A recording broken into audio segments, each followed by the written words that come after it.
نحمده ونصلي على رسوله الكريم اما بعد فاعوذ بالله من الشيطان الرجيم بسم الله الرحمن الرحيم رب اشرح لي صدري ويسر لي امري واحلل عقدة من لساني يفقهوا قولي يريد الله بكم اليسر ولا يريد بكم العسر. اللہ تمہارے ساتھ آسانی چاہتا ہے اور وہ تمہارے ساتھ تنگی نہیں چاہتا. ایک اور بات یاد رکھیے کہ اس کا یہ مطلب نہیں کہ زندگی میں کوئی ہارڈ شپ نہیں ہونی چاہیے. صوم کا مطلب ہی کیا ہے؟ گھوڑوں کو بھوکا کیوں رکھتے تھے؟ ان کو کیوں بھوکے رکھ کے دوڑاتے تھے؟ تاکہ ان کے اندر سختی برداشت کرنے کی عادت پڑے. تو اصل بات پھر وہی حکمت کی آتی ہے کہ حکمت دراصل کیا ہے کہ کسی بھی موقع پر صحیح فیصلہ کرنا کہ اب آسانی اور سہولت اور اجر و ثواب کے اعتبار سے میرے لیے زیادہ آسان یا زیادہ بہتر طریقہ کون سا ہے. اسی لیے اللہ تعالیٰ فرماتے ہیں نا وَمَن يُؤْتَ الْحِكْمَةَ فَقَدْ أُوتِيَ خَيْرًا كَثِيرًا. جس کو حکمت مل گئی اس کو بہت بڑی بھلائی مل گئی، کیونکہ یہ حکمت ہی ہے جو انسان سے صحیح فیصلے کرواتی کہ اب مجھے کرنا کیا چاہیے. اور یہ بھی یاد رکھیے کہ اگر زندگی میں کچھ ہارڈ شپس آ جاتی، مشکلات آتی ہیں، تو اس پر بھی کیا فرمائے فَإِنَّ مَعَ الْعُسْرِ يُسْرًا. یقیناً تنگی کے ساتھ آسانی بھی ہے. اور اگر فیسلٹی ہے اور ہم اس کو استعمال نہیں کرتے اور اس کی بجائے ایک مشکل رستے کو آسان کرتے ہیں کہ شاید اس میں ثواب زیادہ ہے اور اس مشکل میں پڑھ کے فرض بھی جاتے ہیں، تو یہ درست نہیں. جیسے ایک شخص نے سفر میں روزہ رکھا اور لوگ اس کو پانی پلا رہے تھے اور سایہ کیے ہوئے تھے اور سب کو اس نے مشکل میں ڈالا ہوا تھا، تو آپ نے فرمایا سفر میں روزہ رکھنا کوئی نیکی نہیں ہے. تو نیکی کمانے کے بہت طریقے. اور وَأَلَّيْسَ لِلْإِنسَانِ إِلَّا مَا سَعَىٰ. اور یہ کہ ہر انسان کے لیے صرف وہی ہے جس کی کوشش خود اس نے کی. بھاگ دوڑ بھی کرنی ہوگی لیکن پھر حکمت کے ساتھ کہ کہاں مجھے کیا کرنا چاہیے، کس وقت کو کیسے استعمال کرنا چاہیے. اسی طرح نبی صلی اللہ علیہ وسلم نے فرمایا یسروا ولا تعسروا وبشروا ولا تنفروا.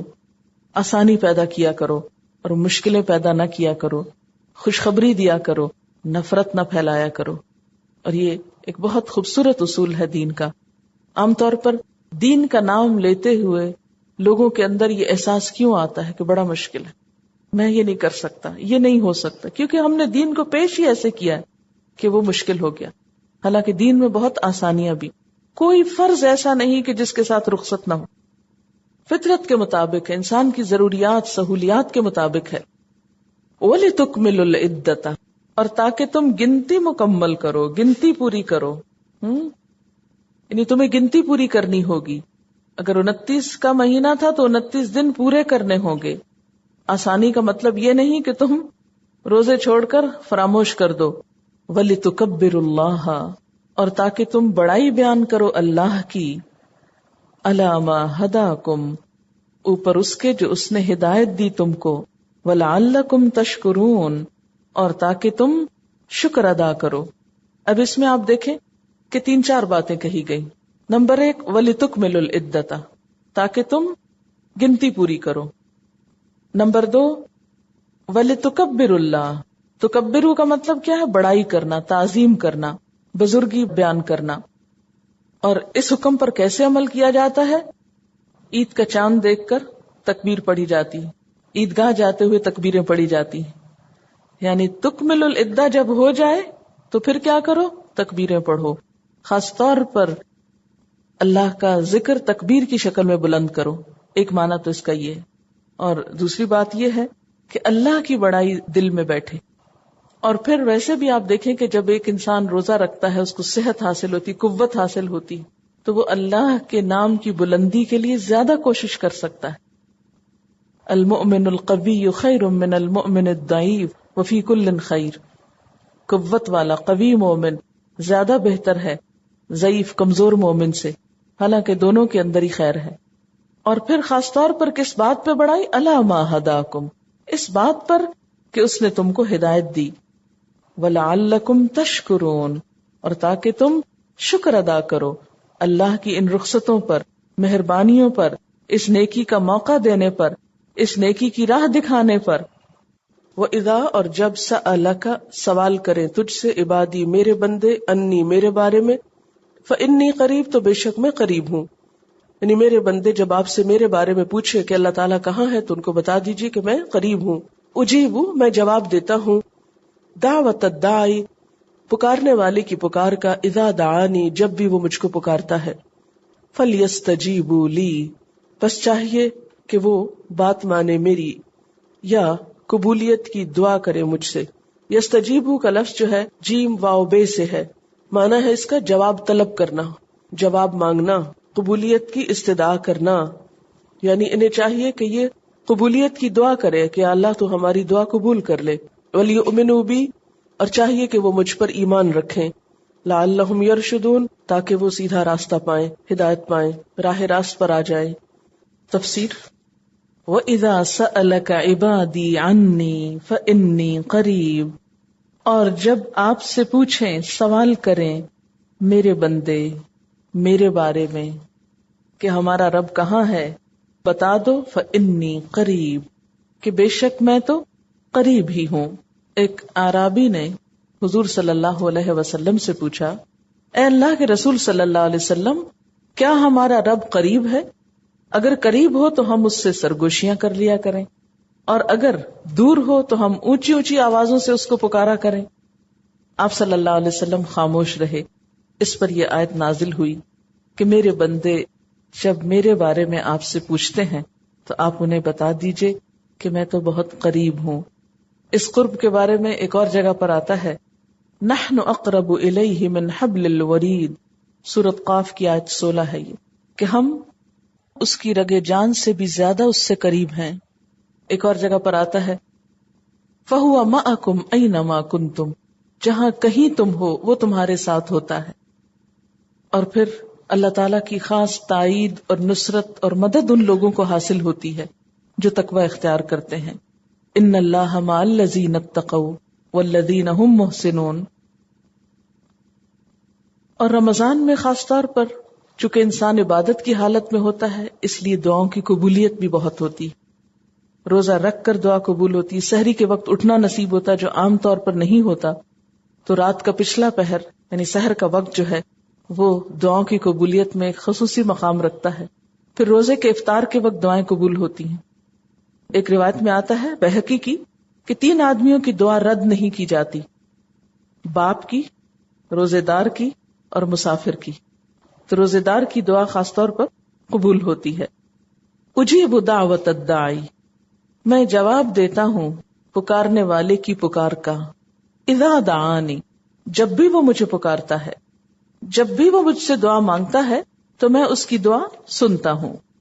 حضرت انس رضی اللہ تعالیٰ عنہ سے مروی ہے کہ نبی صلی اللہ علیہ وسلم نے فرمایا، دعا عبادت کا مغز ہے، یعنی ساری عبادات ایک طرف اور دعا مانگنا ایک طرف.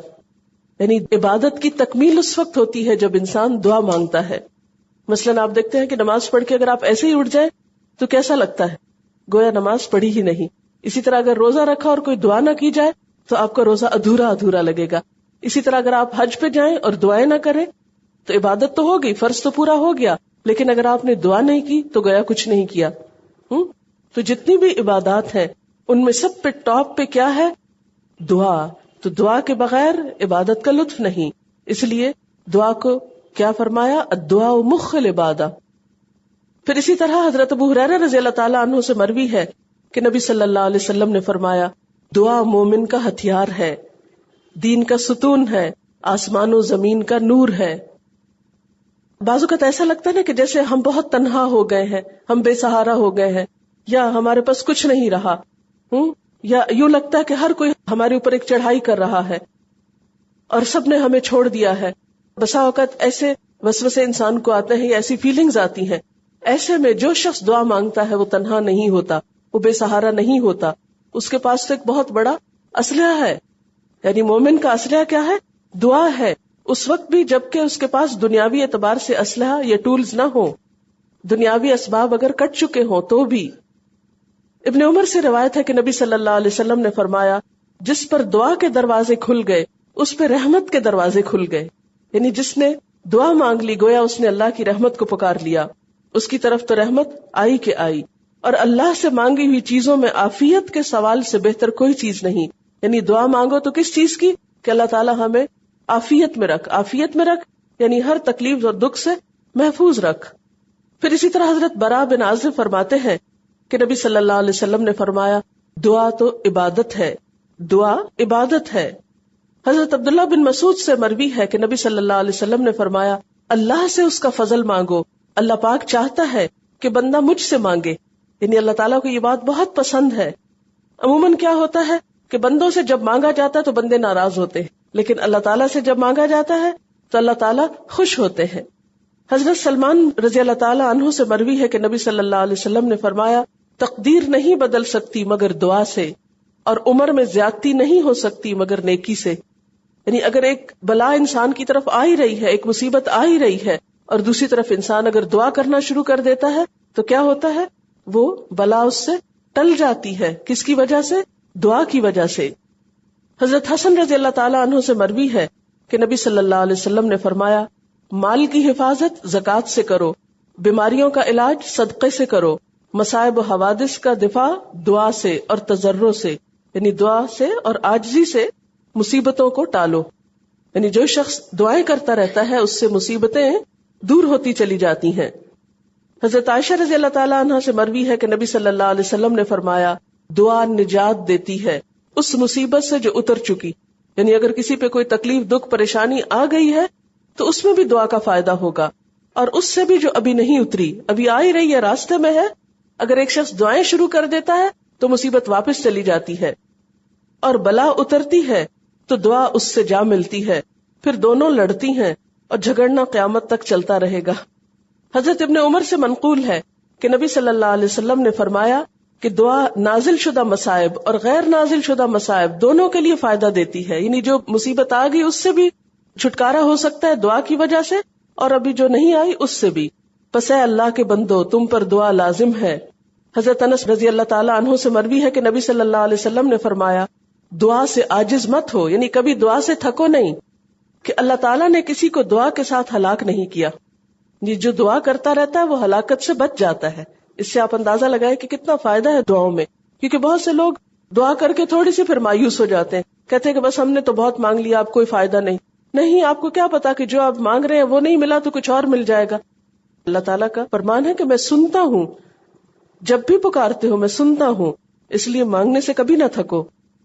لیکن یاد رکھیے کہ دعا کی قبولیت کے کچھ آداب ہیں.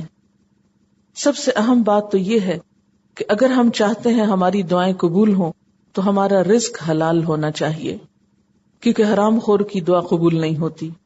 اس بات کی وضاحت احادیث سے ملتی ہے کہ ایک شخص سفر کر کے آتا ہے، بہت خستہ حال ہوتا ہے، پھر وہ پکارتا ہے اے میرے رب، اور اس کی دعا کیسے قبول ہو، حالانکہ اس کا کھانا حرام کا، پینا حرام کا، لباس حرام کا.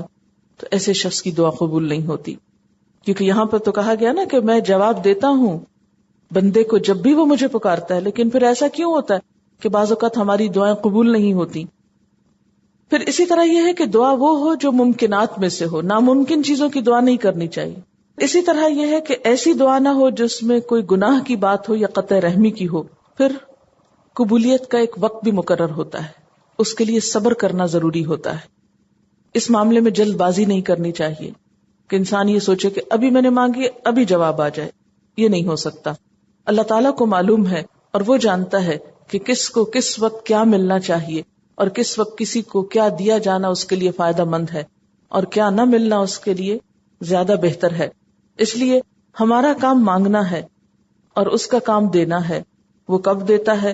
وہ بندے سے 70 ماؤں سے بڑھ کر پیار کرتا ہے، اس لیے اسے معلوم ہے کہ میرے بندے کو کون سی چیز کب فائدہ دے گی اور کب اس کو کس چیز کا دیا جانا نقصان کا سبب ہو سکتا ہے. ایک حدیث میں آتا ہے کہ انسان جب دعا کرتا ہے تو کچھ دعائیں تو اس کی فوراً قبول ہو جاتی، کچھ اس شکل میں قبول نہیں ہوتی لیکن اس کے عوض اس کی کوئی مصیبت ٹال دی جاتی، اور کچھ دعائیں آخرت کے لیے ذخیرہ کر لی جاتی ہیں. قیامت کے دن جب انسان اپنے ان دعاؤں کا اجر دیکھے گا، اپنے اعمال نامے میں وزن دیکھے گا، تو تمنا کرے گا کاش دنیا میں میری کوئی دعا بھی قبول نہ ہوتی اور سب کچھ مجھے یہی مل جاتا، کیونکہ وہ ویسے بھی ہمیشہ کے لیے رہے گا نا. یہاں تو جو کچھ بھی مل جائے اس کو ختم ہی ہونا ہے. پھر اسی طرح یہ ہے کہ انسان دعا مانگتے ہوئے عاجزی اور آہوزاری سے بھی کام لے، پورے خلوص سے دعا مانگے، یقین کے ساتھ دعا مانگے. یہ نہیں کہنا چاہیے یا اللہ اگر تو چاہے تو قبول کر لے، نہیں تو نہ کر.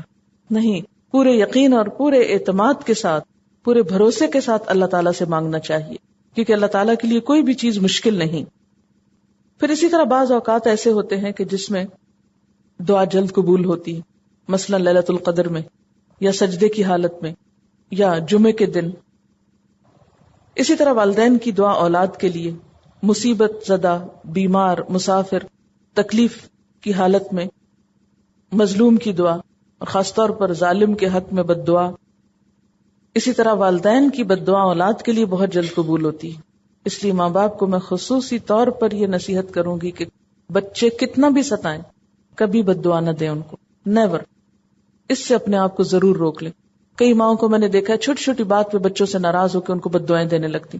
آپ دیکھیں کہ ایسی دعائیں قبول ہو جاتی ہیں، اگر وہ قبول ہو جائیں تو تکلیف کون اٹھائے گا، کون مصیبت میں پڑے گا؟ وہ بھی ماں باپ ہی پڑھتے ہیں۔ تو اس لیے ایسے موقع پر صبر سے کام لینا چاہیے۔ پھر اسی طرح یہ ہے کہ کیا آہستہ آہستہ دعا مانگے یا اونچی اونچی مانگے؟ تو بات یہ ہے کہ اللہ تعالیٰ قریب ہیں، وہ آہستہ بھی سنتے ہیں، اونچی پکار کو بھی سنتے ہیں۔ اصل بات یہ کہ انسان اپنی نیت کو دیکھے کہ وہ جو بھی کام کر رہا ہے کیوں کر رہا ہے۔ اب اس میں آپ دیکھیں کہ کئی لوگ اس پر اعتراض کرتے ہیں کہ اونچی دعائیں کیوں مانگ رہے ہیں۔ تو اس میں ایک حدیث سنانا چاہوں گی جس سے آپ کا اشکال دور ہو جائے گا۔ مکی دور میں ایک دفعہ حضور صلی اللہ علیہ وسلم رات کو نکلے تو دیکھا کہ حضرت ابوبکر صدیق آہستہ اور پرسوز آواز سے نماز میں قرآن پڑھ رہے ہیں۔ آپ آگے گئے تو دیکھا کہ حضرت عمر بلند اور گرجدار آواز سے پڑھ رہے ہیں۔ صبح آپ نے پہلے حضرت ابوبکر سے دریافت کیا کہ تم اتنی آہستہ آواز سے کیوں پڑھ رہے تھے؟ انہوں نے جواب دیا اس لیے کہ میرا رب نزدیک ہے۔ پھر آپ نے حضرت عمر سے پوچھا تو انہوں نے کہا کہ میں سونے والوں کو جگاتا ہوں اور شیطان کو بھگاتا ہوں۔ آپ نے دونوں کے جواب سن کر دونوں کی ہی تحسین کی، دونوں کی تعریف کی، کسی کو بھی کچھ نہیں کہا، یعنی دونوں ہی اچھا کام کر رہے ہیں۔ اس سے کیا پتہ چلتا ہے؟ اونچی کرو یا آہستہ کرو، بات نیت کی ہے کہ کس وجہ سے کر رہے ہو۔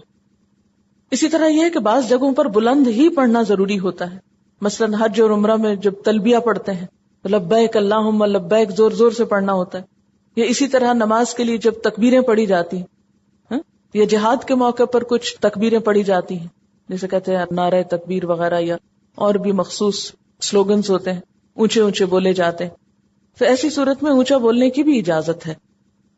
بعض لوگ ایسے معاملات میں بہت شدت اختیار کرتے ہیں، یہ نہ کرو وہ نہ کرو، خود ساختہ پابندیاں لگاتے رہتے ہیں بسا اوقات، تو ایسا نہیں کرنا چاہیے۔ یہاں اللہ تعالیٰ خود فرماتے فَلْيَسْتَجِيبُوا لِي وَلْيُؤْمِنُوا بِي لَعَلَّهُمْ يَرْشُدُونَ، چاہیے کہ وہ میری بات مانا کریں۔ فَلْيَسْتَجِيبُوا اس کا روٹ ہے جیم واو بے، مانا ہے جواب طلب کرنا، مانگنا، قبولیت کی استدعا کرنا۔ تو فَلْيَسْتَجِيبُوا لِي کا مطلب کیا ہوا کہ انہیں چاہیے کہ یہ قبولیت کی دعا کریں۔ اسی لیے ہم دعاؤں کے آخر میں کیا کہتے ہیں؟ ربنا تقبل منا، اللہ ہم سے قبول کر لے، یعنی صرف دعا ہی نہ کریں، دعا کی قبولیت کی دعا بھی کریں۔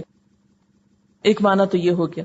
دوسرا معنی کیا ہے کہ یہ اللہ کی بات قبول کیا کریں، اللہ کی بات مانا کریں، یعنی اگر لوگ چاہتے ہیں کہ ان کی دعائیں سنی جائیں تو پھر یہ اللہ کی اطاعت بھی کیا کریں، اگر یہ چاہتے ہیں ان کی مانی جائے تو یہ بھی اللہ کی مانا کریں، سمپل لفظوں میں، کیونکہ قرآن پاک میں آتا ہے نا الیہ یصعد الکلم الطیب والعمل الصالح یرفعہ، اسی کی طرف اٹھتے ہیں پاکیزہ کلمات اور نیک عمل اس کو اٹھاتے ہیں۔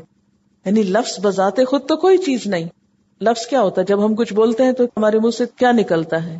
ایک ساؤنڈ ہوتی ہے، کچھ لہریں ہوتی ہیں جو ہمارے الفاظ کو اٹھاتی ہیں، لیکن نیک عمل جو ہیں وہ ان الفاظ کو اٹھا کر اوپر لے جاتے ہیں، قبولیت تک پہنچاتے ہیں۔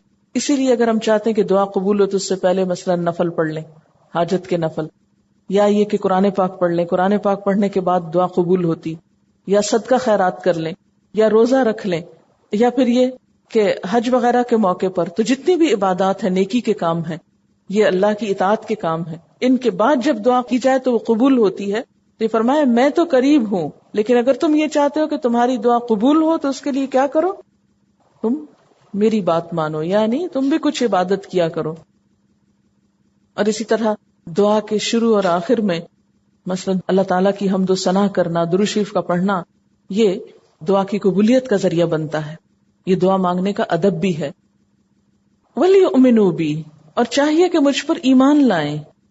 ایمان یہاں ایک تو ایمان کے معنوں میں جو اصل معنی ہے ایمان کا، دوسرا ایمان کا معنی یہاں کیا ہے؟ یعنی اعتماد کریں، بھروسہ کریں، دعا مانگ کے جلد بازی نہ کریں. لعلہم یرشدون، تاکہ وہ راہ پائیں، تاکہ وہ ہدایت پا جائیں، تاکہ وہ یا شاید کہ وہ دونوں معنی کیے جا سکتے ہیں. یعنی اللہ تعالیٰ اگر بندے کو ہر وہ چیز دے دے جو اس کی ضرورت ہے اور بندے کو مانگنا ہی نہ پڑے، تو ہمارا اللہ تعالیٰ کی طرف رجوع کب ہوگا؟ آپ نے اپنی زندگی میں یہ دیکھا ہوگا کہ زیادہ خشوع و خضوع والی نماز یا زیادہ نیک نیتی کا روزہ وغیرہ اس وقت ہوتا ہے جب انسان کسی تکلیف اور پریشانی میں ہوتا ہے. دعا مانگنے میں بھی توجہ اس وقت زیادہ ہوتی ہے جب انسان پر کچھ مشکل ہوتی، اسی وقت انسان کا دل پگھلتا ہے. تو لعلہم یرشدون جو ہے اس کا معنی کیا ہے کہ دعاؤں کی قبولیت کا یہ جو طریقہ کار بتایا جا رہا ہے، یا دعا کی تمہاری زندگی میں جو اہمیت ہے وہ کیا ہے؟ انسان کے لیے راہ یابی کا ذریعہ بھی ہے. اچھا، دعا مانگنے کی ایک افادیت سائنسی طور پر بھی ہے اور اس کا تجربہ بھی کیا گیا. یہ ایک اخبار کی کٹنگ ہے میرے سامنے. تیمارداری یا مریض کے لیے دعا کرنے کی سائنسی افادیت بھی ثابت ہوئی ہے. تحقیق سے پتہ چلا ہے کہ امراض قلب میں مبتلا افراد کے علم میں لائے بغیر، یعنی دل کی بیماریوں میں مبتلا افراد کے علم میں لائے بغیر بھی ان کے لیے دعا کی جائے تو ان میں پیچیدگیوں کا خطرہ 10% کم ہو جاتا ہے. اس تحقیق کے نگران اور ماہر قلب ولیم ایس ہیری نے بتایا کہ دعا کی یہ ایک ایسی صلاحیت ہے جسے ہم سمجھتے نہیں ہیں. ہمیں نہیں پتا کہ ایسا کیوں ہوتا ہے. شاید یہ کوئی ماورائی یا مافوق الفطرت بات ہے. اس تحقیق کے لیے مڈ امریکہ ہارٹ انسٹیٹیوٹ میں کئی ماہرین نے 990 مریضوں پہ کام کیا، یعنی 990 مریضوں پر کام کیا کہ ان مریضوں کو 2 گروپوں میں تقسیم کیا گیا. رضاکاروں نے، والنٹیئرز نے ایک گروپ کے لیے ہر روز دعائیں کی اور دوسرے گروپ کو دعاؤں سے محروم رکھا گیا. مریضوں، ان کے رشتہ داروں وغیرہ کو نہیں بتایا گیا کہ ان پر کوئی تحقیق کی جا رہی ہے. رضاکاروں کو بھی مریضوں کا صرف پہلا نام بتایا گیا اور ان سے کہا گیا کہ وہ متعلقہ مریض کا نام لے کر اس کی تیز رفتار صحت اور کسی پیچیدگی سے محفوظ رہنے کی دعا کریں. 4 ہفتوں بعد دیکھا گیا کہ جن مریضوں کے لیے دعا کی گئی تھی وہ ان مریضوں کے مقابلے میں جو دعا سے محروم رہے 10% کم پیچیدگیوں میں مبتلا ہوئے. یہ تحقیق امریکن میڈیکل ایسوسی ایشن کے جریدے میں شائع ہوئی، یعنی ایک جرنل میں بھی شائع ہوئی.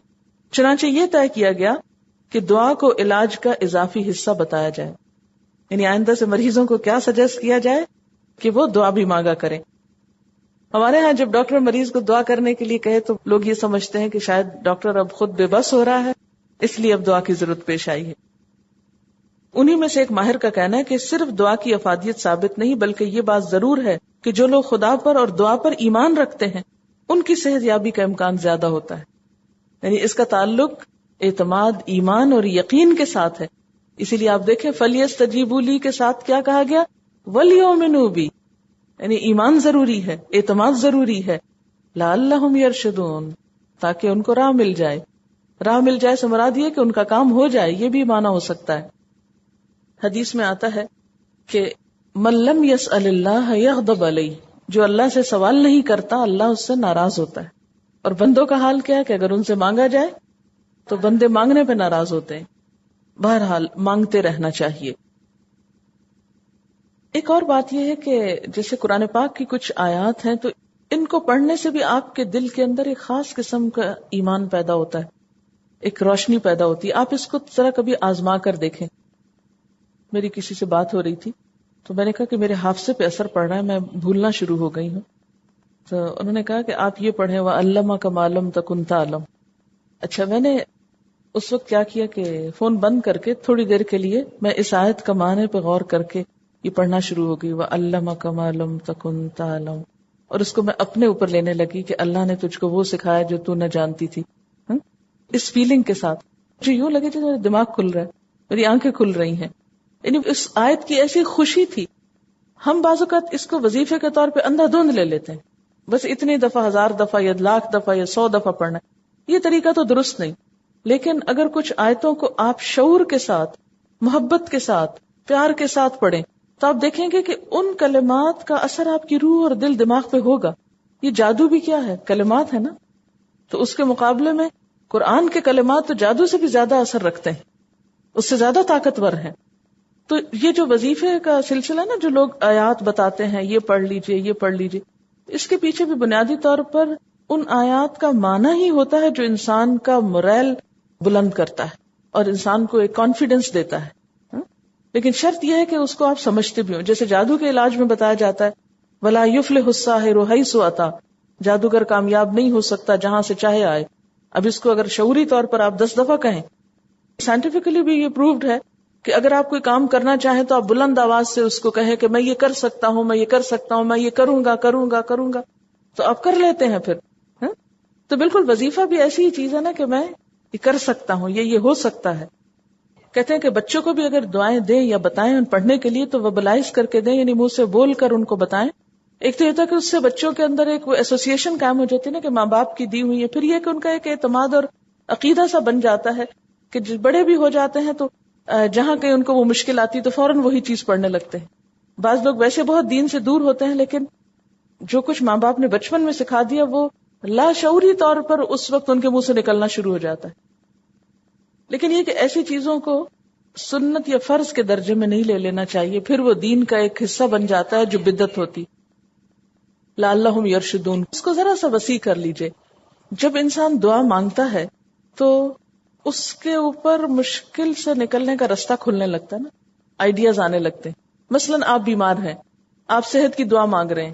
اب وہ قبولیت کس شکل میں ہوگی کہ آپ کو کسی اچھے مثلاً ڈاکٹر کا پتہ چل جائے، کوئی شخص اچانک آپ کے پاس آئے اور وہ آپ کو کوئی ٹوٹکا بتا کے چلا جائے، کوئی ایسا طریقہ آپ کو بتا دے کہ جس سے آپ کی وہ مشکل آسان ہو جائے. ہوتا تو وہ اسباب کے پردے میں ہی، یعنی وہ مانگتے جائیں، اعتماد رکھیں، ہو سکتا ہے کہ ان کو راہ مل جائے. اور یہ راہ ملنا اللہ کی طرف جانا بھی ہے، انسان شرک سے بچ جائے، غلط کاموں سے بچ جائے، غلط طریقوں سے بچ جائے. اور یہاں یہ ہدایت ملنا اس مشکل کے لیے آسانی کا راستہ مل جانا بھی ہو سکتا ہے.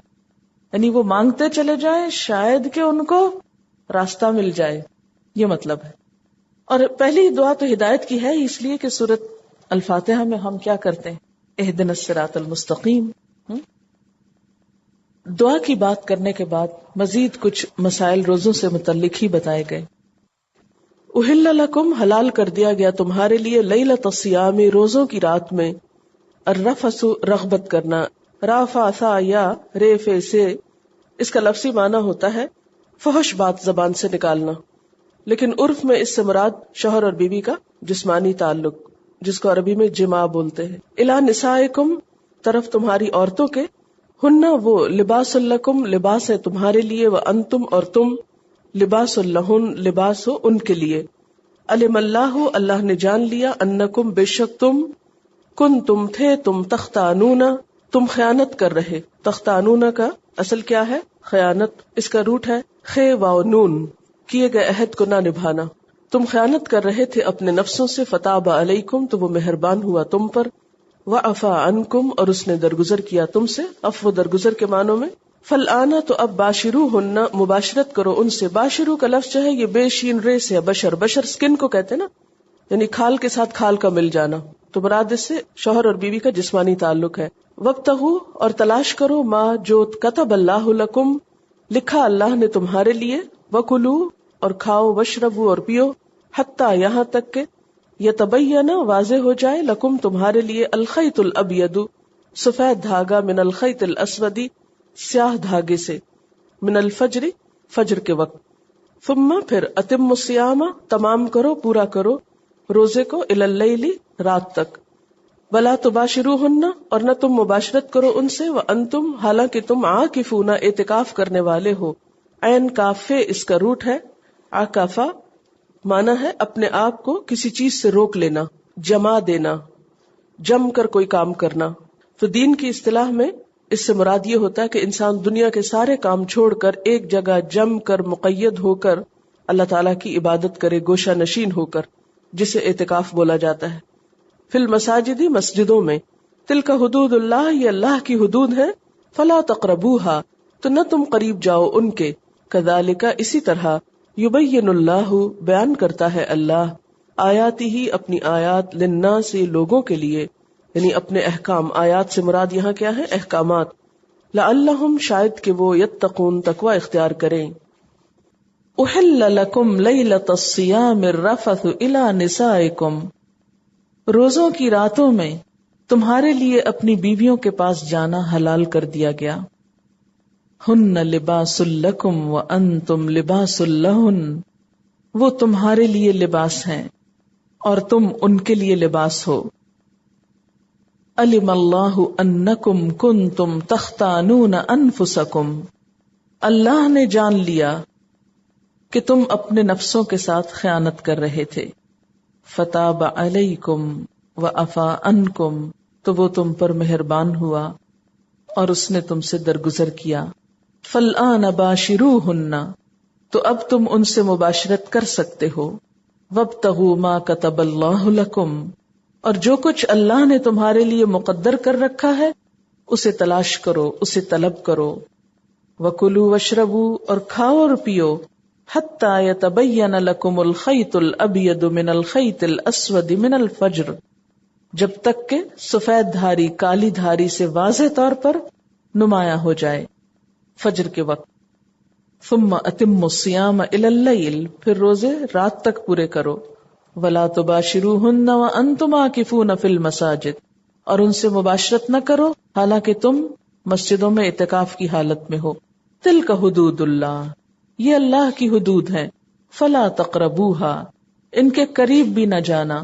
کذالک یبین اللہ آیاتہ للناس لعلہم یتقون، اسی طرح اللہ تعالیٰ اپنی نشانیاں، اپنی آیات لوگوں کے لیے بیان کرتا ہے شاید کہ وہ بچ جائیں، تقوی اختیار کریں.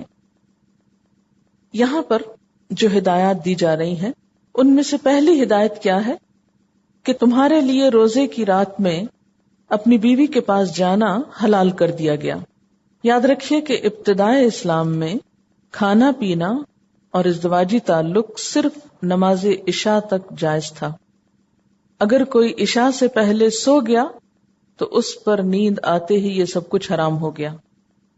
تو ظاہر ہے کہ یہ ایک مشکل پابندی تھی، اس لیے اللہ تعالیٰ نے بعد میں اس کو ہلکا کر دیا اور فرمایا احل لکم، حلال کر دیا گیا. تو حلال اسی وقت کیا گیا نا جو پہلے ممنوع تھا یا پہلے حرام تھا، یعنی یہ پابندی جو تم پر پہلے حرام کے درجے میں تھی اب حلال ہو گئی. کیونکہ شریعت کوئی بھی غیر فطری پابندی عائد نہیں کرنا چاہتی کہ جس میں انسانوں کے لیے مشکل ہو. اور پھر ساتھ ہی فرمایا ہن لباس لکم وانتم لباس لہن، وہ تمہارا لباس ہیں اور تم ان کے لیے لباس ہو. شوہر اور بیوی کے تعلق کو بہت ہی خوبصورت انداز میں پیش کیا گیا ہے. اس میں آپ دیکھیں کہ دونوں کے تعلق کو جسم اور لباس کا سا تعلق بتایا گیا، یعنی جس طرح جسم اور لباس کا باہم تعلق ہوتا ہے ایسا ہی تعلق شوہر اور بیوی کا ایک دوسرے سے ہے، اور دونوں ایک دوسرے کے لیے لباس ہیں. ہن لباس لکم وانتم لباس لہن، یعنی دونوں کے درمیان برابر کا تعلق ہے. اب لباس پر اگر ہم غور کریں تو کچھ چیزیں ہمارے سامنے آتی ہیں. نمبر ایک یہ کہ لباس جسم کی حفاظت کا ذریعہ ہے. شوہر اور بیوی دونوں ایک دوسرے کے لیے ذریعہ حفاظت ہیں. نبی صلی اللہ علیہ وسلم نے فرمایا تھا کہ یا معاشر الشباب، اے نوجوانوں کے گروہ، من استطاع منکم الباءۃ فلیتزوج، تم میں سے جو نکاح کی استطاعت رکھتا ہو اسے چاہیے کہ نکاح کر لے. فإنہ اغض للبصر، کیونکہ وہ نگاہ کی حفاظت کا ذریعہ ہے. وأحسن للفرج، اور انسان کی عزت و عصمت کی حفاظت کا ذریعہ ہے. تو لباس حفاظت کرتا ہے، اسی طرح نکاح کے بعد شوہر بیوی کی حفاظت کرتا ہے، بیوی شوہر کی حفاظت کرتی. کس چیز میں حفاظت کرتی ہے؟ عزت و عصمت کی حفاظت کا ذریعہ، نگاہ کی حفاظت کا ذریعہ، نگاہوں کو بھٹکنے سے بچاتی ہے، حرام کاموں میں پڑنے سے ایک دوسرے کو بچاتے ہیں. اسی طرح لباس انسان کے لیے زینت کا ذریعہ بھی ہے. لباس انسان کو خوبصورتی دیتا ہے. تو شوہر اور بیوی دونوں ایک دوسرے کے لیے خوبصورتی کا ذریعہ بھی ہیں، ایک دوسرے کی زینت بھی ہیں. دونوں ایک دوسرے کے ساتھ اچھے لگتے ہیں، بطور ایک فیملی کے، ایک خاندان کے، ایک دوسرے کے لیے خوبصورتی کا ذریعہ ہے. پھر آپ دیکھیے کہ لباس انسان کے لیے سکون کا ذریعہ بھی. گرمی سردی سے بچاتا ہے. آپ دیکھیں کہ اگر گرمیوں میں آپ کے جسم پر لباس نہ ہو تو دھوپ آپ کو جلا دے، سردیوں میں لباس نہ ہو تو آپ ٹھٹر کر رہ جائیں. تو لباس پہن کر انسان کو سکون اور خوشی نصیب ہوتی. بالکل اسی طرح شوہر اور بیوی ایک دوسرے کے لیے سکون کا سبب ہے. پھر اسی طرح آپ دیکھیں کہ لباس اور جسم جو ہے وہ دونوں ساتھ ساتھ ہوتے ہیں، لازم و ملزوم ہے. لباس جسم کی ضرورت ہے، لباس کے بغیر انسان بے آبرو ہو جاتا ہے. تو اس میں دیکھیں کہ شوہر اور بیوی بھی دونوں ایک دوسرے کے لیے قرب اور اتصال کا ذریعہ ہیں. نبی صلی اللہ علیہ وسلم نے فرمایا نکاح سے بہتر کوئی چیز دو محبت کرنے والوں کے لیے نہیں پائی گئی. پھر آپ دیکھیں کہ لباس انسان کے لیے عزت و وقار کا ذریعہ بھی ہے، انسان کی شخصیت کو نمایاں کرتا ہے. اس لیے دونوں کو ایک دوسرے کی آبرو کا بھی خیال رکھنا چاہیے. شوہر کو بیوی کی برائیاں جگہ جگہ یا بیوی کو شوہر کی شکایتیں اور برائیاں ہر جگہ نہیں کرنی چاہیے. انسان کے لباس پر پڑنے والا کوئی بھی داغ دھبا اس کی زیب و زینت کو خراب کرنے والا ہے. اگر کوئی شوہر کسی مجلس میں بیٹھ کر لوگوں کے درمیان بیٹھ کر اپنی بیوی کے عیب بیان کرتا ہے تو وہ دراصل اپنے ہی لباس کو داغدار کر رہے ہیں. اسی طرح اگر بیوی کہیں اور لوگوں کے بیچ میں بیٹھ کر اپنے شوہر کی برائیاں کر رہی ہے تو وہ دراصل اس کو نہیں خود کو ہی نقصان دے رہی. تو دونوں کو ایک دوسرے کے عیب بھی چھپانے چاہیے، ایک دوسرے کی ضروریات کا خیال رکھنا چاہیے. پھر اسی طرح ایک دوسرے کی اصلاح، ایک دوسرے کے اندر سے غلطیوں اور خامیوں کو دور کرنے کی بھی کوشش کرنی چاہیے.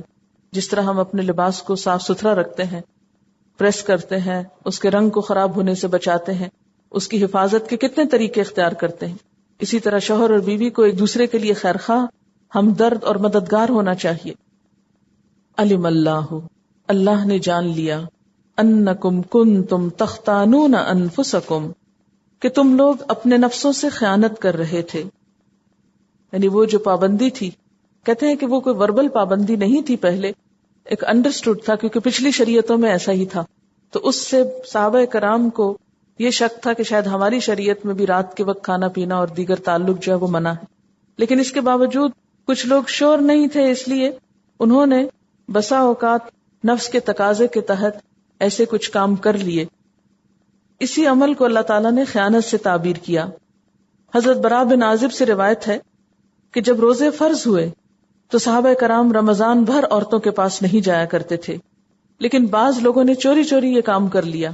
تو اللہ تعالیٰ نے یہ آیت نازل فرمائی کہ اللہ کو معلوم ہو چکا ہے کہ تم اپنے آپ سے خیانت کر رہے تھے. فتاب علیکم، تو وہ تم پر مہربان ہوا. وعفا عنکم، اور اس نے تم سے درگزر کیا، تمہارا قصور معاف کر دیا. فالآن باشروہن، تو اب تم ان سے مباشرت کر سکتے ہو. باشروہن کا لفظ جو ہے بے شین ریح سے ہے. بشر انسان کو بھی کہتے ہیں، اور بشر بنیادی طور پر سکن کو کہتے ہیں، کھال کو. تو مباشرت کا مطلب ہے کھال سے کھال ملنا، جسم کا باہم ملنا. وابتغوا، اور تلاش کرو، ما کتب اللہ لکم، جو اللہ نے تمہارے لیے لکھ دیا. کیا لکھ دیا؟ یعنی شوہر اور بیوی کا باہم تعلق کیا ہے؟ باعث تسکین ہے. جیسے قرآن پاک میں اللہ تعالیٰ نکاح کی حکمت کیا بتاتے ہیں؟ لتسکنوا الیہا، تاکہ تم اپنے اسپاؤس سے سکون حاصل کرو. وجعل بینکم مودۃ ورحمہ، اور تمہارے لیے محبت اور رحمت بھی باہم ڈال دی. تو وابتغوا کا مطلب کیا ہے؟ تلاش کرو، یعنی باہم ایک دوسرے سے سکون حاصل کرو. اس کے علاوہ اس سے مراد اولاد بھی ہو سکتی ہے کہ شوہر اور بیوی کا جو ازدواجی تعلق ہے، باہم جسمانی تعلق ہے، یہ محض تفریح کے لیے نہیں ہونا چاہیے، بلکہ اس سے مقصود اللہ نے جو اولاد کی شکل میں تمہارے لیے نعمت رکھی ہے اس کا حصول بھی ہونا چاہیے. اور اس میں پھر آپ دیکھیں کہ انڈائریکٹلی ان طریقوں سے بھی منع کر دیا گیا کہ جو غیر فطری طریقے ہیں. وَكُلُوا وَاشْرَبُوا، اور کھاؤ اور پیو. حَتَّى يَتَبَيَّنَ لَكُمُ الْخَيْطُ الْأَبْيَضُ مِنَ الْخَيْطِ الْأَسْوَدِ مِنَ الْفَجْرِ، یعنی رات بھر کھا پی سکتے ہو یہاں تک کہ سفید دھاری سیاہ دھاری سے الگ ہو جائے فجر کے وقت. اس کا کیا مطلب ہے؟ خیط کا لفظی مطلب تو ہوتا ہے دھاگا. تو اس کا یہ مطلب نہیں کہ سفید دھاگا سیاہ دھاگے سے الگ نمایاں طور پر نظر آنے لگے. ایک صحابی نے اس کا یہی مطلب سمجھا. حضرت عدی بن حاتم فرماتے ہیں کہ میں نے بھی 2 دھاگے سیاہ اور سفید اپنے تکیے کے نیچے رکھ لیے اور انہیں دیکھتا رہا، مگر پھر بھی پتہ نہ چلا. جب صبح ہوئی تو میں نے نبی صلی اللہ علیہ وسلم سے عرض کیا، یا رسول اللہ صلی اللہ علیہ وسلم، میں نے اپنے تکیے کے نیچے 2 ڈوریاں رکھی. آپ نے مزاحن فرمایا تمہارا تکیہ تو بہت بڑا ہے جس کے نیچے صبح کی سفید ڈوری اور رات کی کالی ڈوری آ گئی. نبی صلی اللہ علیہ وسلم نے فرمایا ہوا سواد اللیل و بیاض النہار، اس سے مراد رات کی سیاہی اور دن کی سفیدی ہے، یعنی رات اور دن کا الگ الگ ہونا. یعنی طلوع فجر کے وقت جب وہ کریک آتا ہے اور وہ ایک دھاری نظر آتی ہے رات اور دن کو الگ کرنے والی، اس سے پہلے پہلے تک تم کھا سکتے ہو. من الفجر، فجر کے وقت میں. حتی یتبین لکم الخیط الابیض من الخیط الاسود من الفجر، یعنی انسان ساری رات کھا پی سکتا ہے یہاں تک کہ صبح سحری کا وقت ختم ہو جائے، یعنی صبح کی سفیدی نمودار ہونے لگی. اور سحری بھی آخری وقت میں کھانا زیادہ افضل ہے. اصل میں ہم جب تقوی کی بات کرتے ہیں نا تو حد سے بڑھنے لگتے ہیں. اللہ تعالیٰ نے ایک حد مقرر کی کہ یہاں آ کر رک جاؤ، اور ہم اس سے 1 گھنٹہ پہلے ہی رک رہے ہیں کہ زیادہ نیکی کا کام ہے، تو یہ زیادہ نیکی نہیں ہے. جہاں تک رخصت ہے وہاں تک فائدہ اٹھاؤ. یعنی اگر کوئی شخص یہ سمجھتا ہے کہ وہ زیادہ لمبا روزہ رکھ کے زیادہ ثواب کما رہا ہے اور سحری جلدی کر رہا ہے، تو یہ کوئی ثواب کا کام نہیں ہے. بعض لوگ افطار کو دیر سے کرنا جو ہے اسے بہت ثواب کا کام سمجھتے ہیں، تو ایسا بھی نہیں. اور یہ جو ہے نا وَكُلُوا وَاشْرَبُوا، اور کھاؤ اور پیو، اس کے بارے میں آتا ہے حضرت قیس دن بھر کھیتی باڑی کا کام کر کے شام کو گھر آئے، بیوی سے کہا کچھ کھانے کو ہے، جواب ملا کچھ نہیں. وہ کہیں سے کچھ لینے گئی، واپس آئی تو دیکھا کہ شوہر کی آنکھ لگ گئی. جب آ کر دیکھا تو بہت افسوس کیا کہ اب دوسرا دن بھوکے کیسے گزرے گا. چنانچہ جب آدھا دن ہوا تو حضرت قیس بھوک کے مارے بے ہوش ہو گئے. آپ صلی اللہ علیہ وسلم کے پاس اس بات کا ذکر ہوا تو یہ آیت اتری کہ نہیں، اب کیا کرو، رات بھر کھا سکتے ہو. عشاء کی نماز سے پہلے اگر سو گئے یا عشاء کے وقت سو گئے تو کھانے پہ پابندی اب نہیں رہی جیسا کہ پہلے تھی. ثم اتموا الصیام الی اللیل، پھر روزہ رات تک پورا کرو، یعنی دن بھر کچھ نہیں کھاؤ. اب تفصیلات اور جزیات بتائی جا رہی ہیں نا. اور یہاں یہ بات بھی یاد رکھیے کہ ہماری شریعت میں صوم وصال منع ہے. صوم وصال کیا ہوتا ہے کہ بغیر افطار کیے دوسرا روزہ رکھ لینا، اس سے بہت سختی سے منع کیا گیا ہے. آپ نے یہ دیکھا ہوگا کہ جب افطار کا وقت آتا تو یہ لگتا بھوک ختم ہو گئی، اب بھوک نہیں رہی. وہ انسان اتنا عادی ہو چکا ہوتا ہے نا. انسان کا جو معدہ ہے اس کا بھی حال یہ ہے کہ اس میں ایک الارم ہے یا ایک گھڑی لگی ہوئی ہے. تو آپ نے دیکھا ہوگا جو کھانے کے اوقات ہوتے ہیں، اگر آپ نے کسی وجہ سے کوئی 2 گھنٹے پہلے بھی اس سے کھا لیا تو اس وقت پھر آپ کے اندر ایک کریو شروع ہو جائے گی، وہ ایک الارم بجنے لگتا ہے. جیسے نیند کے اوقات ہوتے ہیں تو جب نیند پوری ہو جاتی ہے تو آپ کی خود بخود آنکھ کھلنے لگتی. اسی طرح کھانے کے بھی اوقات ہوتے ہیں جو انسان کے اندر ہی فطرت نے سیٹ کر رکھے. اب ہوتا یہ ہے کہ جب ہم روزہ نہیں رکھتے تو دن میں کھانے کا وقت گزر جاتا ہے تو پھر ہماری بھوک مر جاتی ہے. پھر جب افطار کا وقت ہوتا ہے تو اس میں ہمیں اتنی شدید طلب نہیں ہوتی، اور اس وقت ایک عجیب سی خوشی سے بھی ہو رہی ہوتی نا. انسان سوچتا ہے کہ اگر مجھے اب کوئی یہ کہے کہ ابھی نہ کھاؤ تو میں اور بھی آگے لنگر آن کر سکتا ہوں. تو نہیں، اصل دین اور دین کی روح کیا ہے کہ جب کوئی کام کرنے کو کہا جائے تو کر لو. اب مثلا سحری کھانے کو دل نہیں چاہتا، خصوصاً ابتدائی عشرے میں تو بہت مشکل ہوتی. جب دل نہیں چاہتا کہ کھائے انسان تو اس وقت کہا گیا کھاؤ. اس وقت کھانا جو ہے وہ اجر و ثواب کا کام ہے. تسحروا فإن فی السحور برکہ، کھائے 1 گھونٹ پانی پیو لیکن کچھ نہ کچھ کھاؤ. بغیر کچھ کھائے روزہ رکھنے کا وہ ثواب نہیں جو کھا کے رکھنے کا ہے. پھر جب کھانے کو دل چاہتا ہے تو دن بھر کہا جاتا ہے اب کچھ نہیں کھاؤ. پھر شام کو جب بھوک مر چکی ہوتی ہے تو پھر کیا کہا جاتا ہے اب کھاؤ. اب دیر کی تو پھر پکڑ ہے. تو یہی تو دراصل تقوی پیدا کرنے کا ذریعہ ہے. اسی سے سیلف کنٹرول آتا ہے کہ اپنی مرضی نہیں کرنی، اللہ کی مرضی پہ چلنا ہے، اس کے بتائے ہوئے طریقے پہ چلنا ہے. اور 1 مہینہ کرنے کے بعد آپ کو یوں محسوس ہوتا ہے ساری زندگی بھی روزے رکھ سکتا ہوں، لیکن عید کے دن ہی سبق بھول جاتے ہیں اور شوال کے روزے چھوڑ دیتے ہیں. ثم اتموا الصیام الی اللیل، پھر روزے رات تک پورے کرو، یعنی رات ہوتے ہی، مغرب ہوتے ہی، سورج ڈوبتے ہی روزہ کھول لینا چاہیے. حضرت عبداللہ بن اوفا سے روایت ہے کہ ہم ایک سفر میں نبی صلی اللہ علیہ وسلم کے ہمراہ تھے. آپ نے ایک آدمی یعنی حضرت بلال سے فرمایا کہ اترو اور میرے لیے ستو گھولو. ستو سے آپ افطار کریں. وہ کہنے لگے یا رسول اللہ صلی اللہ علیہ وسلم ابھی تو سورج کی روشنی باقی ہے. آپ نے فرمایا اترو اور میرے لیے ستو گھولو. بلال پھر کہنے لگے یا رسول اللہ صلی اللہ علیہ وسلم ابھی تو سورج کی روشنی باقی ہے. آپ نے تیسری بار فرمایا اترو اور میرے لیے ستو گھولو. آخر وہ اترے اور ستو گھولے، آپ نے پی لیے. پھر آپ نے مشرق کی طرف ہاتھ سے اشارہ کر کے فرمایا کہ جب ادھر سے رات کا اندھیرا شروع ہو تو روزہ افطار کرنے کا وقت ہو گیا. کیونکہ سورج کے غروب ہونے کے بعد بھی ایک روشنی سی باقی رہتی، اس کو نہ دیکھو، ادھر نہ دیکھو، ادھر دیکھو دوسری طرف. جب وہاں سے اندھیرا ہونے لگے تو سمجھو کہ افطار کا وقت ہو گیا، اور اس میں تاخیر نہیں کرنی چاہیے. ایک اور حدیث میں آتا ہے نا کہ میری امت اس وقت تک خیر و بھلائی پر رہے گی جب تک کہ افطار میں جلدی کرے گی. وَلَا تُبَاشِرُوهُنَّ، اور نہ تم مباشرت کرو ان سے، وَأَنْتُمْ عَاكِفُونَ فِي الْمَسَاجِدِ، اور تم مساجد میں اعتکاف کر رہے ہو. اعتکاف کی حالت میں بیوی کے ساتھ تعلق جائز نہیں. یعنی اگر کوئی شخص اعتکاف نہیں کر رہا تو رمضان کی راتوں میں تعلق جائز ہے، لیکن اگر اعتکاف کر رہا ہے تو یہ تعلق درست نہ ہوگا. اعتکاف کیا چیز ہے؟ اعتکاف کا روٹ جو ہے این کاف فے ہے، اکفا، اپنے آپ کو کسی چیز سے روک دینا، جمع دینا. اصطلاح میں اس سے مراد ہر چیز سے الگ ہو کر یاد الہی کے لیے گوشہ نشین ہونا. یہ سنت مؤکدہ کفایہ ہے، یعنی سنت مؤکدہ ہے لیکن کیا ہے؟ کفایہ یا فرض کفایہ، جس طرح آپ بولتے ہیں نا. تو اس سے مراد کیا ہے؟ اگر کچھ لوگ بھی کر لیں بستی میں تو سب کی طرف سے ہو جاتا ہے، یعنی سب کا فرض پورا ہو جاتا ہے. حضرت ابو ہریرہ رضی اللہ تعالیٰ عنہ فرماتے ہیں کہ نبی صلی اللہ علیہ وسلم کے سامنے ہر سال ایک بار قرآن پڑھا جاتا. جس سال آپ نے وفات پائی اس سال آپ کے سامنے 2 بار قرآن مجید ختم کیا گیا. اس طرح ہر سال آپ 10 دن اعتکاف فرماتے، لیکن جس سال آپ نے وفات پائی اس سال 20 یوم کا اعتکاف کیا. یہ بخاری کی روایت ہے.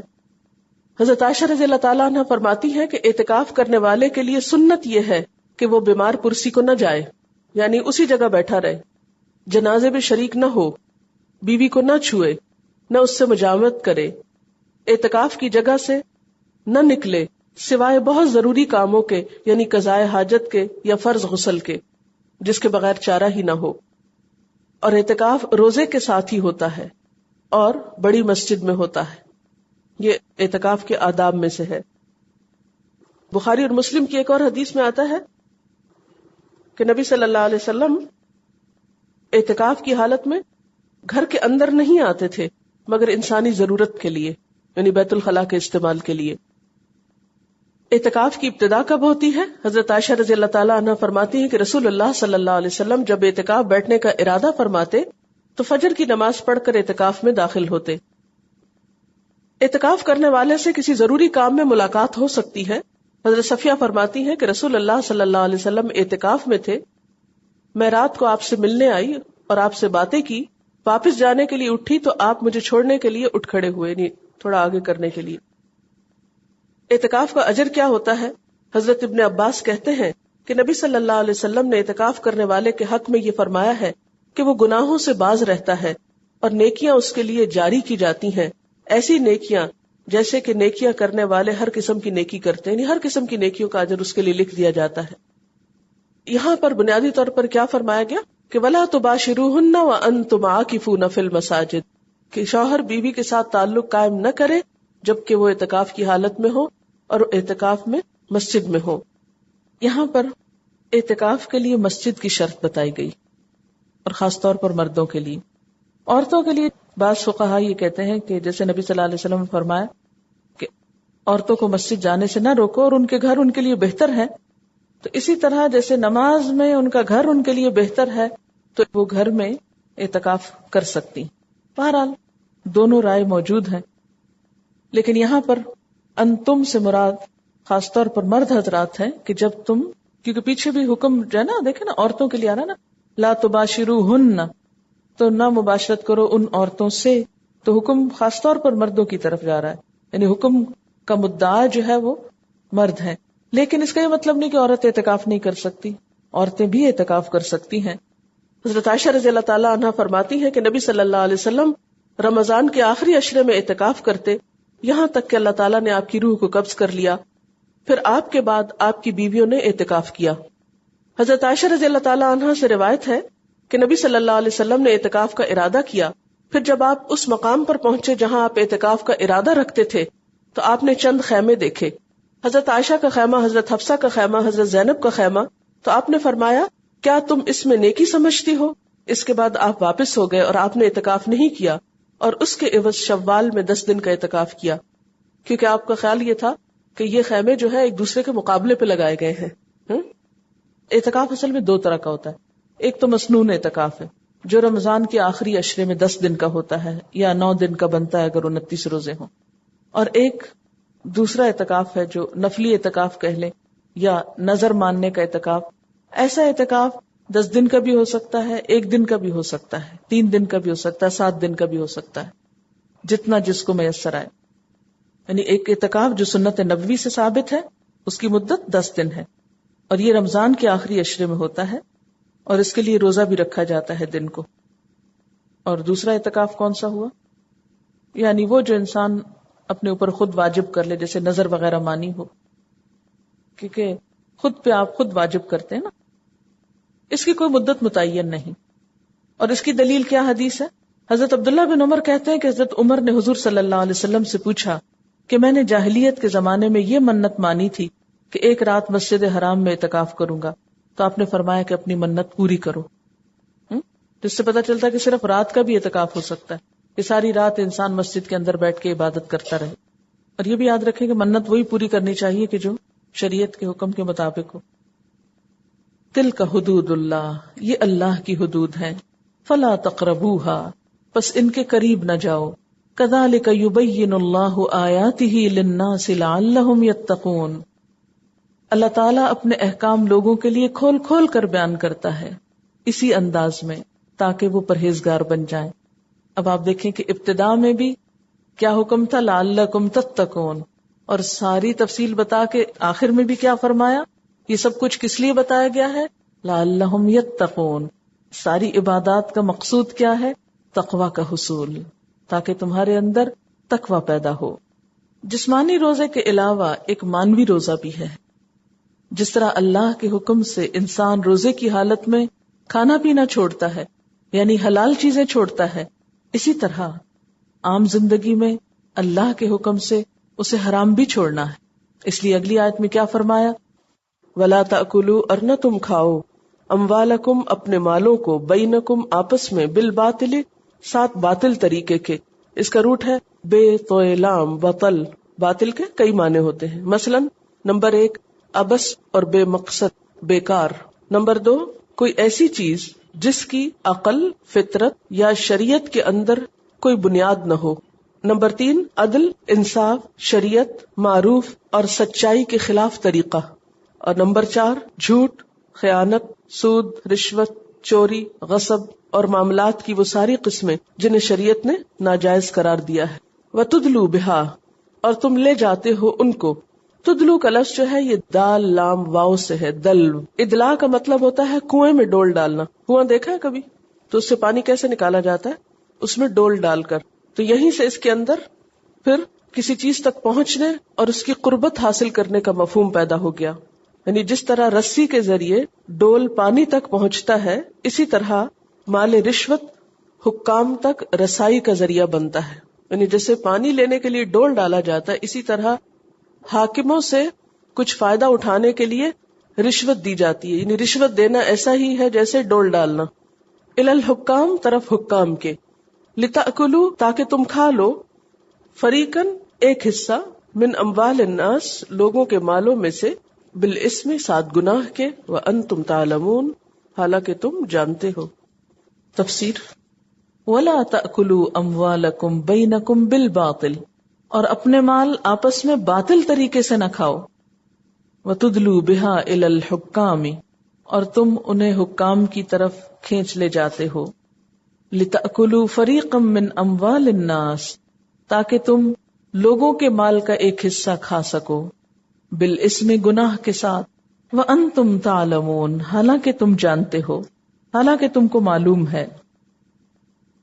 یاد رکھیے مومن کی تو ساری زندگی روزہ ہے، اس کو کچھ چیزوں سے ہمیشہ کے لیے پرہیز کرنا ہے، کچھ چیزوں سے افطار اور کچھ چیزوں سے پرہیز، مستقل روزہ۔ روزے کا سبق بھی کیا ہے کہ اگر اللہ کے حکم سے حلال چھوڑ سکتے ہو تو اس کے حکم سے حرام بھی چھوڑو، اور حرام چھوڑنے میں کیا ہے کہ آپس میں مال باطل طریقے سے نہ کھاؤ۔ اس میں کیا کیا چیزیں آتی ہیں باطل طریقے سے مال کھانے میں؟ چوری، خیانت، دغا بازی، ڈاکہ، جوا، سود، ہر طرح کی ناجائز تجارت اور سودے بازیاں، یہ سب چیزیں اس میں آ جاتی ہیں. اور خاص طور پر رشوت، کیونکہ آگے فرمایا کہ تم اپنے مال حاکموں کے پاس لے جاتے ہو، اور اس کے لیے لفظ تدلو استعمال کیا گیا ہے. تدلو کا لفظ جو ہے یہ دلو سے نکلا ہے، دال لام واو. دلو کہتے ہیں ڈول کو، اور ادلا کہتے ہیں کنویں میں ڈول ڈالنا اور ڈول بھر کر نکالنا. تو ڈول کیا ہے؟ پانی تک جو اندر دور ہے ہمارے ہاتھوں سے اس تک پہنچنے کا ایک ذریعہ ہے، وہاں سے پانی نکالنے کا ایک طریقہ ہے. تو رشوت دے کر بسا اوقات انسان بڑے بڑے فائدے حاصل کرتا ہے.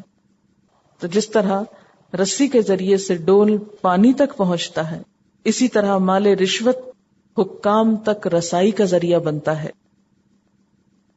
فرمایا کہ حکام کے پاس ڈول نہ ڈالو، یعنی رشوت کا مال مت دو. اور رشوت دینے کا مقصود کیا ہے؟ لِتَأْكُلُوا فَرِيقًا مِّنْ أَمْوَالِ النَّاسِ، تاکہ تم لوگوں کے مال کا ایک حصہ کھا سکو، بالاسم گناہ کے ساتھ. یعنی جو چیز تمہارا حق نہیں تم اسے ان سے حاصل کر لو، یہ بات درست نہ ہوگی.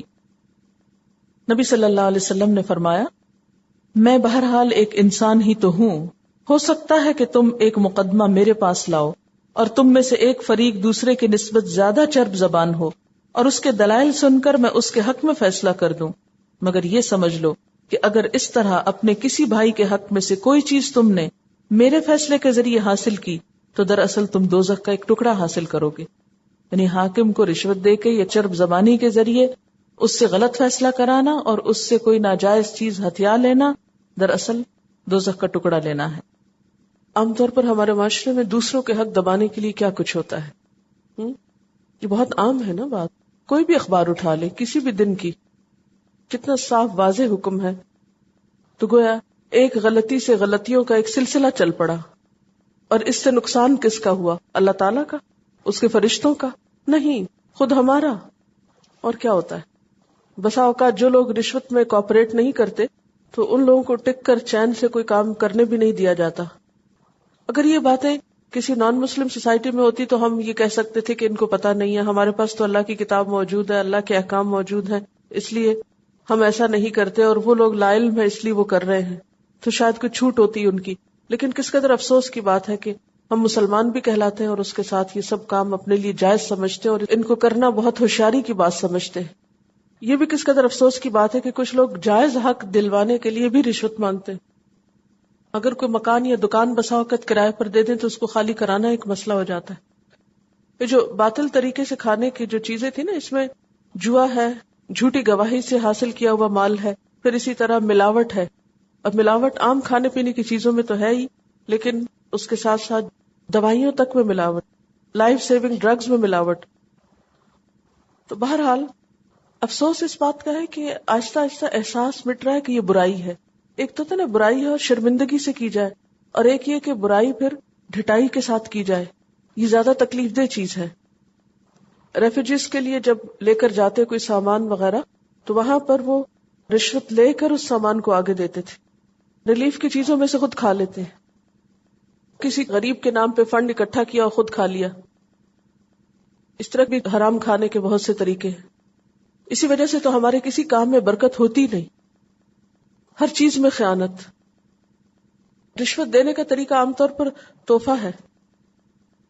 رشوت ہی ہوتی ہے، مگر اس کے نام مختلف رکھ دیے گئے، نام بدل دیے گئے، اور بہت خوبصورت نام رکھ دیے گئے ہیں جس کی وجہ سے اب وہ برائی نہیں لگتی، اچھا ہی لگتی.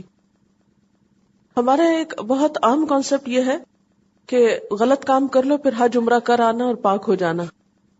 نجات کے خود ساختہ طریقے اختیار کیے ہوئے. اور کچھ لوگوں نے یہ سوچ رکھا ہے کہ ہم حج عمرے پہ کیسے جائیں کیونکہ ہماری مجبوری ہے کہ ہم غلط کام کریں، اور اس وجہ سے وہ اپنے اس فرض کو ٹالتے رہتے ہیں.